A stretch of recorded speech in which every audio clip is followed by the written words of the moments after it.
SSC, HSC এবং admission পরীক্ষার্থীরা, তোমাদের রসায়ন পর্যায় সারণীর 2 নম্বর গ্রুপ যদি মনে না থাকে তাহলে কিভাবে খুব সহজেই মনে রাখতে পারো এই নিম্নলিখিতের মাধ্যমে সেটা দেখে নাও।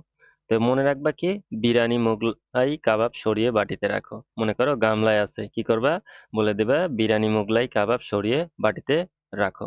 দেন বিরিয়ানিতে কি মনে রাখবা, বেরিলিয়াম, মোগলাইতে মনে রাখবা ম্যাগনেসিয়াম, কাবাবতে মনে রাখবা ক্যালসিয়াম, সরিয়েতে রাখবা স্ট্রনসিয়াম এবং বাটিতে মনে রাখবা কি, ব্যারিয়াম। এবং লাস্টে আরেকটা আছে যেটা রেডিয়াম, অর্থাৎ রাখো দিয়ে মনে রাখবা কি, রেডিয়াম। অর্থাৎ বিরিয়ানি মোগলাই কাবাব সরিয়ে বাটিতে রাখো, এর মাধ্যমেই তুমি কি করতে পারো, পর্দায় সারণীর 2 নম্বর গ্রুপের যতগুলো মৌল আছে সব মৌলগুলো মনে রাখতে পারবে খুব সহজেই। এবং তোমাদের পারমাণবিক সংখ্যাও হয়তো অনেক সময় মনে রাখা লাগতে পারে। তো সেই ক্ষেত্রে কিভাবে মনে রাখবা, দেখো বেরিলিয়ামের কত 4, দেন তারপরে কি করবা, ম্যাগনেসিয়াম, এগুলো তোমাদের মনে থাকে। দেখো তার ম্যাগনেসিয়ামের সঙ্গে কি যোগ করবা, 18 যোগ করবা, তাহলে দেখো 20 পাবা। দেন ক্যালসিয়ামের সাথে কি করবা, 18 যোগ করবা, তাহলে কত পাবা, 38।